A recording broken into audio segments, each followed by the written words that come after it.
High friends, welcome to my channel Sumi মায়ের রান্নাঘর।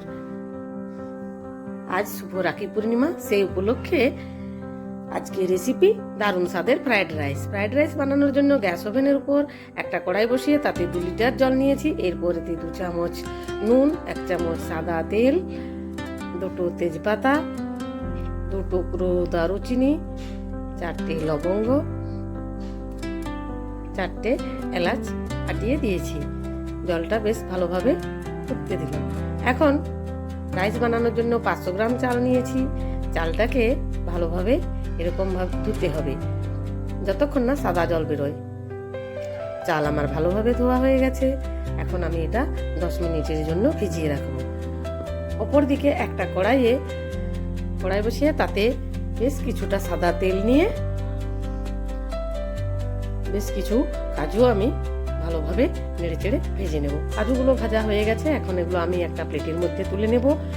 কিছু পরিমাণ কিশমিশ আমি ধুয়ে জল ঝরিয়ে রেখেছি। এখন ওই তেলের মধ্যে আমি কিশমিশগুলো 2-4 বার নাড়াচাড়া করে ভালোভাবে ভেজে নেব। কিশমিশ ভাজা হয়ে গেছে, এগুলো আমি একটা প্লেটের মধ্যে তুলে নিলাম। এখন জল বেশ ভালোভাবে ফুটে উঠেছে। এখন চালগুলো আমি জলের মধ্যে দিয়ে দেব। এরপর এতে 1/2 এবং 1/4 কাগজি লেবুর রস ভালোভাবে নিগড়ে দিয়ে দেব। এতে ভাতটা বেশ ভালো ঝরঝরে হবে। তেলের মধ্যে কিছু পরিমাণ ক্যাপসিকাম কুচি নাড়াচাড়া করে ভেজে নেব। ক্যাপসিকামগুলো ভাজা হয়ে গেছে, এগুলো আমি প্লেটের মধ্যে তুলে নিলাম। ওই তেলে কিছু পরিমাণ গাজর কুচি নাড়াচাড়া করে ভেজে নেব। তারপর একটু বিনস কুচি দিয়ে নাড়াচাড়া করে ভাজবো। অল্প পরিমাণ ফ্রোজেন মটর আমি গরম জলে আগেই ভিজিয়ে রেখেছিলাম। এখন জল ঝরিয়ে এর সাথে দিয়ে নাড়াচাড়া করে ভেজে নেব। ভাত আমার হয়ে গেছে। ভাতটা আমি 80% সিদ্ধ করব। এখন এইভাবে আমি সমস্ত ভাতটা জল ঝরিয়ে নেব। ভাতটা ঠান্ডা করতে দেব। আমার সমস্ত সবজি ভাজা হয়ে গেছে। সবজিগুলো আমি একটা প্লেটের মধ্যে তুলে নেব।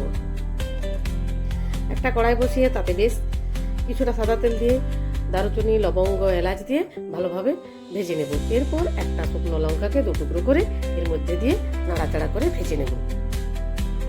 এরপর জল ঝরিয়ে রাখা ভাতগুলো আমি কড়াইয়ের মধ্যে দিয়ে দেব। এভাবে আমি সমস্ত ভাতগুলো দিয়ে দেব।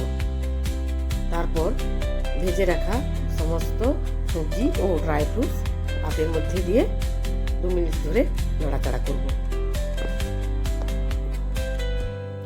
এরপর এতে 1 চামচ সাদা নুন, 1 চামচ বিট নুন, 2 চামচ গোলমরিচের গুঁড়ো দিয়ে 2-4 বার নাড়াচাড়া করব। আমার ফ্রাইড রাইস রেডি হয়ে গেছে। এখন সার্ভ করার জন্য আমি প্লেটে তুলে নেব। ভিডিওটি ভালো লাগলে অবশ্যই লাইক, কমেন্ট, শেয়ার ও সাবস্ক্রাইব করুন।